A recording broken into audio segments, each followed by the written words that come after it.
My brother declared me dead and organized my funeral to steal $2.3 million, but I discovered my own obituary on Facebook while eating a burger in Iceland, and legal revenge sent him to prison for 25 years. I'm 30 years old. I'm a digital cartographer, and 6 months ago, I discovered that my older brother had convinced my entire family that I was dead. It's not a metaphor or an exaggeration. Like, he literally organized a fake funeral, put pictures of me on Facebook with candles and rest in peace messages, and kept everything I had while I was making maps in the middle of nowhere in Iceland. The thing is, I trusted him completely. I gave him power of attorney over all my stuff because, he was my older brother. What could go wrong? Turns out, absolutely everything. I guess I should start from the beginning, when I accepted that job in Iceland like 3.5 years ago. It was an incredible opportunity, the kind that only comes once in a lifetime, working for a company that was mapping remote regions of the country for conservation and tourism projects. The salary was excellent. The project lasted 3 years, and basically I was going to be in places where internet signal was more of a theoretical concept than a reality. Before leaving, Isaac, my brother, he was 32 at the time, I was 27, convinced me that I needed someone to handle my affairs here. I had a house I'd bought 2 years earlier, bank accounts, investments, responsible adult stuff. And he insisted, as the responsible older brother he was, or so I thought, that he could take care of everything. He even took me to see a lawyer, some guy named Andrew, who supposedly was a family friend, to make everything legal and proper. My mom was a bit worried when I left, not so much about Isaac handling my things, but about the fact that I was going to be so isolated. She had just started dating William, a quiet guy who had been a cop and seemed to make her happy after years of being alone since Dad died when I was like 15. I promised her I'd find ways to communicate when I could, though I warned her it could be weeks between messages. Isaac hugged me at the airport and told me, "Don't worry, brother, I've got everything covered. You just focus on your work." And I believed him. Why wouldn't I believe him? The first 2 years in Iceland were basically like being on another planet. I worked in small teams. We moved from one remote location to another.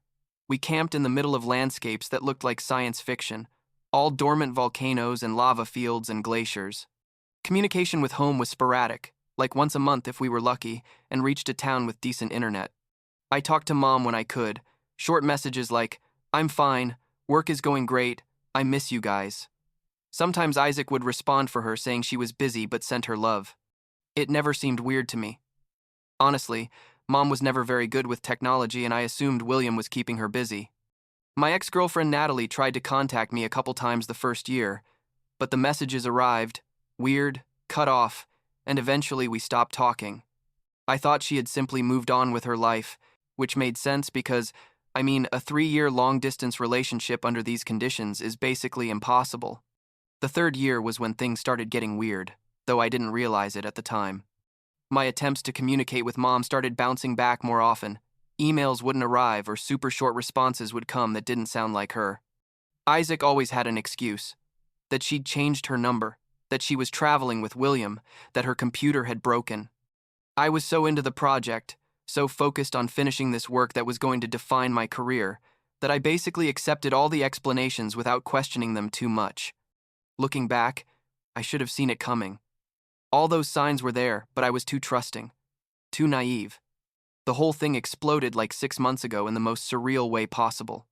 My professional camera, which had survived 2.5 years of brutal conditions, finally broke in a fall while we were climbing to reach a mapping point. I needed to get it repaired urgently because it was essential for my work, so the team decided I would make the 2-day trip to Reykjavik to fix it while they continued with other tasks. I arrived in the city after being basically disconnected from civilization for 3 straight months, found a cheap hostel, left the camera for repair, and decided to use the decent Wi-Fi to catch up with the world.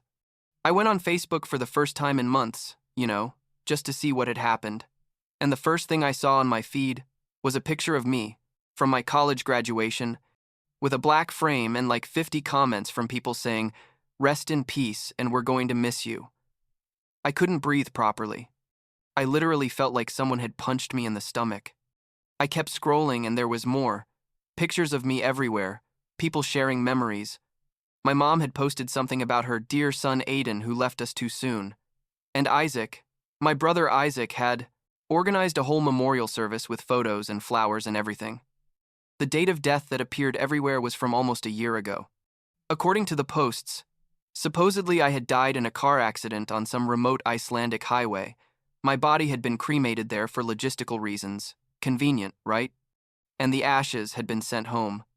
I was reading my own obituary in a hostel in Reykjavik while eating a half-cold burger. Can you believe it?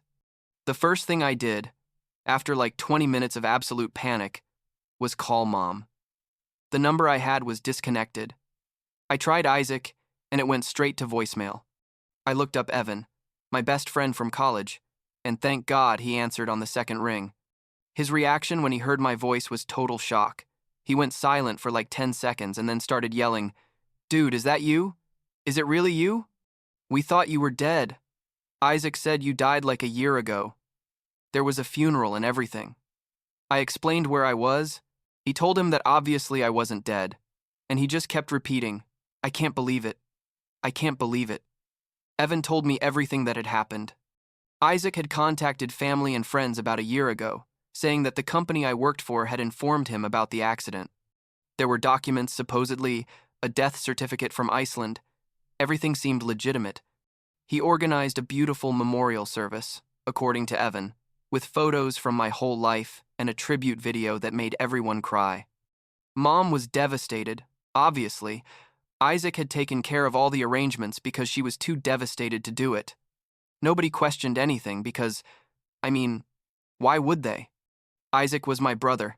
He had official documents. He was crying at the funeral. Everything seemed horrible but real.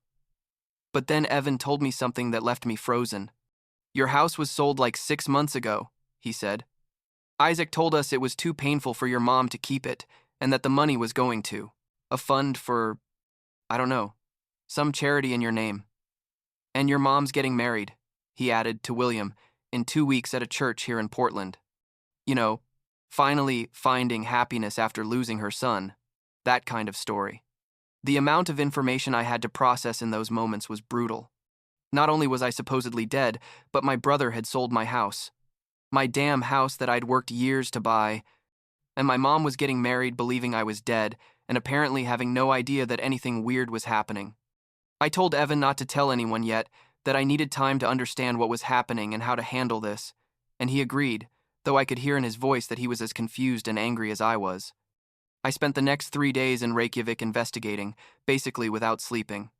I hired a local lawyer who spoke perfect English and explained the situation to him, expecting him to tell me I was crazy, but he just reviewed the documents we found online and said, "This is massive fraud, probably in multiple countries.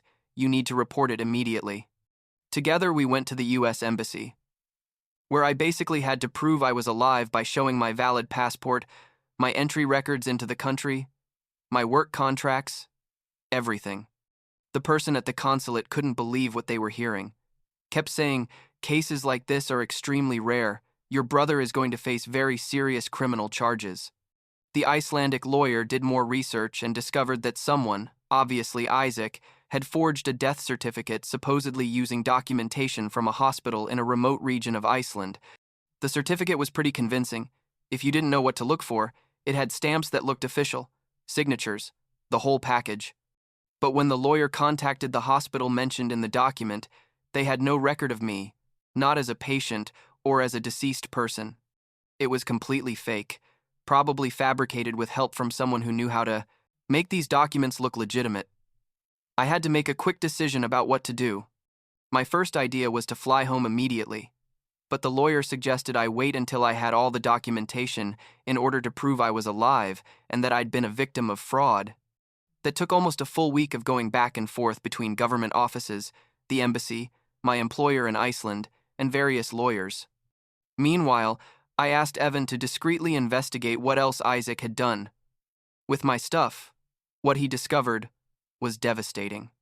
Isaac hadn't just sold my house, he had emptied all my bank accounts, liquidated my investments, and had even taken out loans in my name for massive amounts.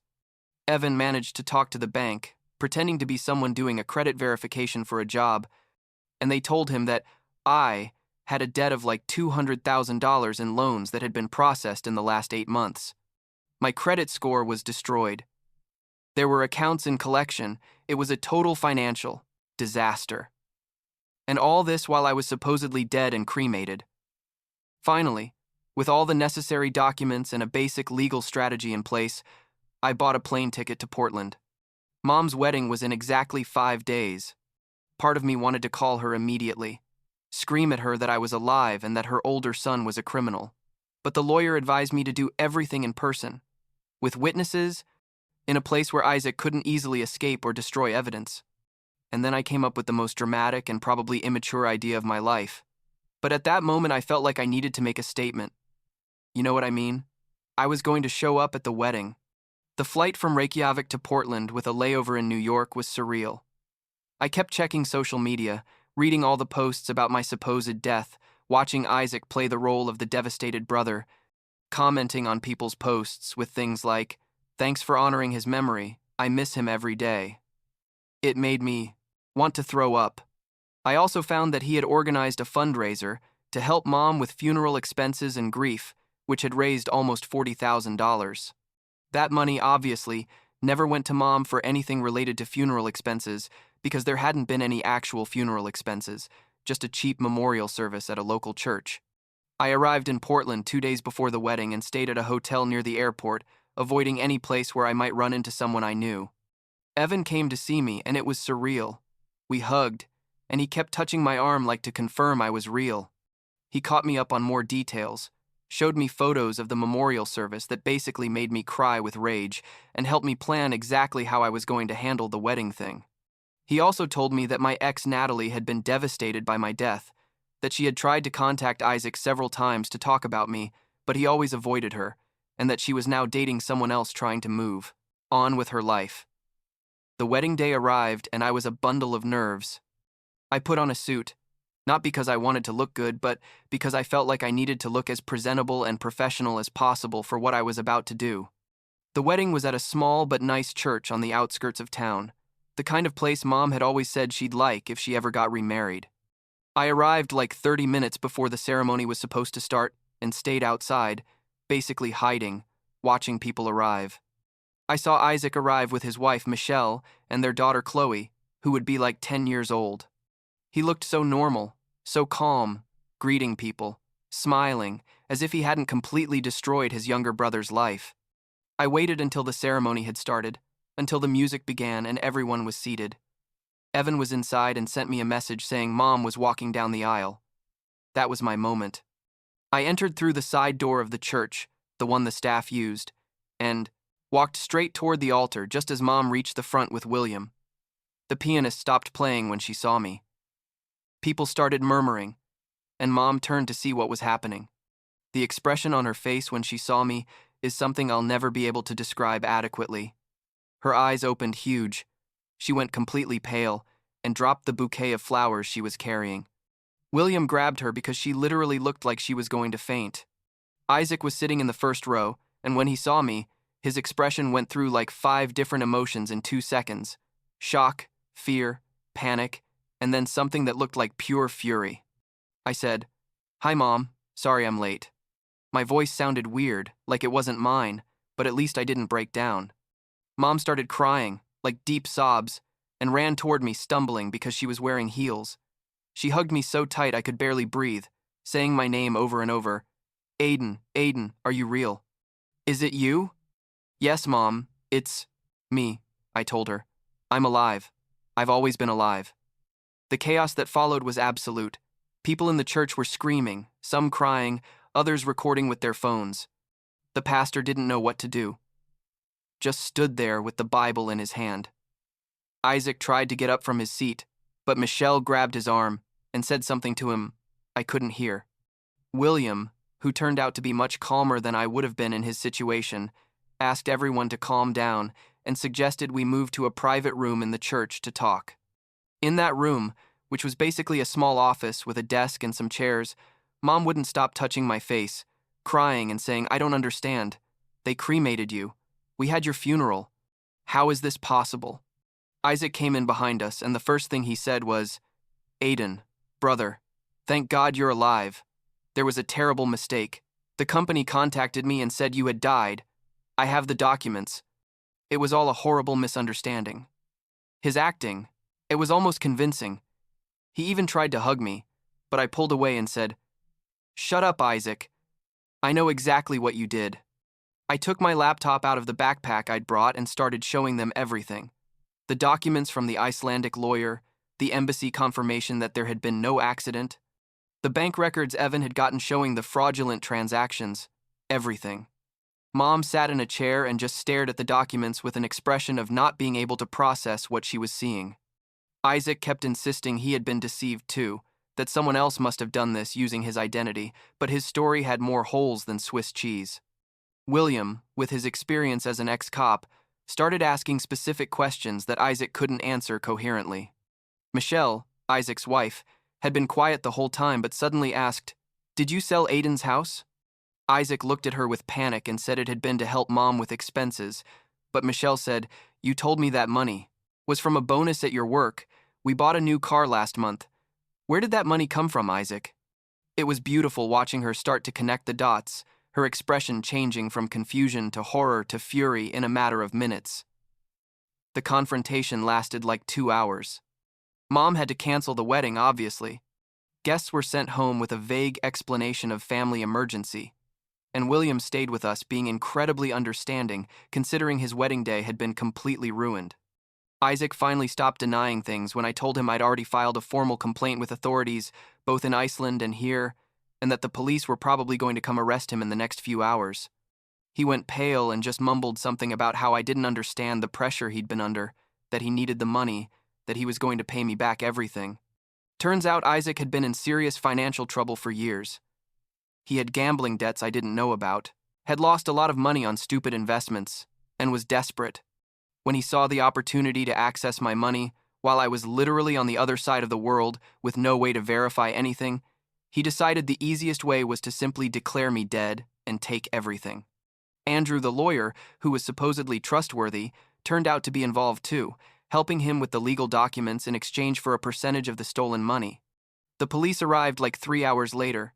Evan had called as soon as the confrontation started getting intense. They arrested Isaac right there in the church, handcuffed and everything, while his daughter Chloe cried and Michelle tried to explain to her that Daddy had done something very bad and had to go with the police. Mom was in complete shock. William had to take her to the hospital because she started hyperventilating, and the paramedics said her blood pressure was dangerously high. The following months were basically a continuous legal nightmare. The investigation revealed that Isaac had stolen not only the money from the sale of my house and my accounts, but had also accessed an inheritance fund Dad had left us, which I didn't even know the exact amount of because I trusted that Isaac, as co-administrator, was managing it correctly. In total, he had stolen something like $2.3 million altogether.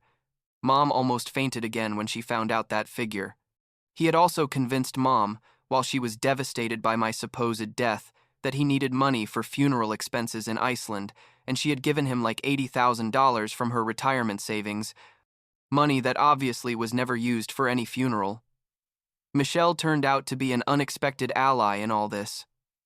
Once she processed what Isaac had done, she went straight to his house.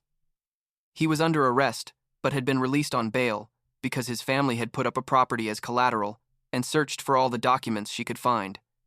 She found entire folders of evidence, receipts, bank transfers, even a notebook where Isaac had planned out the entire fraud step by step. She brought it all to me saying, "I'm so sorry, Aiden. I didn't know anything about this, but I'm not going to protect someone who would do something so monstrous." She divorced him like 2 months later and changed her and Chloe's last name back to her maiden name. One of the hardest things to process was discovering how long Isaac had been sabotaging me even before the main fraud. Reviewing old emails and documents Michelle found, it turned out that years back he had intercepted job offers that had come to me, redirecting them or responding, saying I wasn't interested. He had sabotaged my relationship with Natalie by sending her messages pretending to be me, telling her I didn't want to continue with her and that I'd met someone else in Iceland. Natalie confirmed it when we finally talked after all this. She showed me the messages that supposedly I had sent and that She had believed because they came from my phone number, which Isaac had access to through the power of attorney. The trial was long and got media coverage. Locally, it became a big story, like, brother fakes his brother's death to steal $1 million inheritance. The newspapers and local news wouldn't stop talking about the case. Isaac pleaded not guilty initially, his defense attorney trying to argue he'd had a mental breakdown or something, but the evidence was too massive and obvious. Michelle testified in my favor. The Icelandic lawyer came to testify about the forged documents. Evan testified about how Isaac had organized the fake memorial. It was brutal. The worst was when Mom had to testify. She went up to the stand, an emotional mess. Had to describe how she felt when she thought I had died. How Isaac had been by her side, consoling her and helping her, while secretly stealing money from her too. The prosecutor asked her if she felt she could forgive Isaac someday, and she just cried and said, "He's my son, but I don't recognize the man who did these things. I don't know if I'll ever be able to look at him the same way." Isaac was crying at the defense table, but I didn't feel a shred of compassion. Honestly. There was a moment during the trial where Isaac tried to escape. He was under house arrest with an electronic ankle monitor waiting for the verdict, and one day he simply cut off the ankle monitor and disappeared. It was absolute chaos. They put out alerts at airports and borders. Mom was terrified he'd come do something to her. Michelle was afraid he'd try to take Chloe. It turned out he had planned to flee to Canada. He had secret bank accounts there where he'd moved part of the stolen money, but they caught him at the border trying to cross with fake documents. That added more charges, attempted escape, more identity fraud. It was a disaster for his case. The verdict finally came after like 3 weeks of trial. Guilty on all charges: fraud, identity, theft, document forgery, attempted escape, financial manipulation of an elderly adult for what he did to Mom, and even an attempted kidnapping charge, because in his escape plans, there was evidence that he wanted to take Chloe without Michelle's consent. The sentence was 25 years in prison without possibility of parole for at least 15 years. Mom cried when they read the sentence. I'm not sure if from relief or sadness about losing her son this way. I just felt like a weird emptiness. Like I'd won, but it didn't feel like a victory either. You know what I mean? Andrew, the corrupt lawyer who had helped Isaac, was also charged and got 8 years. He lost his law license, obviously, and it turned out he'd been involved in other similar fraud schemes for years. My case basically uncovered a larger criminal operation than we thought. Recovering the money was another complicated process. Some accounts could be frozen and recovered almost immediately, but a lot of the money had been spent or moved to places where recovering it was basically impossible. In the end, after like a year of legal processes, I recovered approximately 1.8 million of the 2.3 million stolen. The other 500,000 simply disappeared, probably spent on gambling, the car he'd bought, who knows what else. My house. Obviously, I couldn't recover because the new owners had bought it legally without knowing about the fraud. But I received the money from the sale that had gone into Isaac's accounts. Mom finally married William like 6 months after all the drama. A small ceremony in their backyard with just close family and some friends. It was beautiful to see her really smile again, though there was a sadness in her eyes I know will never completely go away. William has been incredible with her, patient and understanding, never pressures her to talk about Isaac if she doesn't want to. She decided not to visit Isaac in prison, says maybe someday, but right now she can't, and I understand her completely. Michelle and I have become close in a strange way. She feels guilt for not seeing the signs, though I've told her 1,000 times that Isaac fooled all of us. Chloe goes to therapy. Obviously, all this was traumatic for a girl her age, but she seems to be handling it better than we'd expect. Sometimes she asks me why her dad did what he did, and I honestly don't have an answer that makes sense. I just tell her that sometimes people make bad decisions and have to face the consequences. Natalie and I started talking again after all this. It was weird at first, like trying to reconnect with someone after years thinking that person had basically ghosted you and then discovering, no, that someone had actively sabotaged the relationship. We've been dating again these last few months, taking it slow, but it feels good. It feels like a second chance we both deserved. She says that part of her always knew something didn't add up, with those messages supposedly from me, that they didn't sound like me, but that she never imagined the truth. It was cathartic in a way, being in those places where I'd been happy and focused before everything exploded. My employer was incredible. They offered me a permanent position there, or the option to work remotely from the United States. So now I do a hybrid. I spend some months there and others here. With part of the recovered money, I established a foundation to help victims of family financial fraud. It sounds pretentious maybe, but I wanted something good to come out of all this. Michelle works with me on the foundation. We help people navigate the legal system, recover stolen assets, connect them with therapists who specialize in family trauma. It's difficult work, but it feels important, you know? The rest of the money I put in a trust. Part for me, part for Chloe, because she's not to blame for any of this, and I don't want her to suffer financially because of her father's actions. There's also a separate part for Mom, to make sure her retirement is secure after everything Isaac stole from her. You know what's the weirdest thing about all this? Sometimes I still feel like none of this was real. Like it's a story that happened to someone else. 5 years ago, I was in Iceland, doing the work of my life, completely trusting my older brother, planning my future. Now that brother is in prison, my life was literally stolen, and I had to rebuild it from scratch. And every day I wake up, having to remind myself that, yes, this really happened. Mom told me recently that sometimes she looks at old photos of Isaac and me when we were kids, playing together, being normal brothers, and she can't reconcile that child with the man who committed these crimes. I feel the same way. The Isaac I knew, or thought I knew, would never have done this. But I guess that's the thing with family betrayal. You never see it coming, from the person who's supposed to protect you. Last week, Chloe asked me if I'm ever going to forgive her dad. I told her honestly that I don't know. That forgiveness is complicated and maybe someday, but not today, not this year. Maybe never completely. She seemed to understand that better than most adults. And then she asked me if she could keep calling me Uncle Aiden.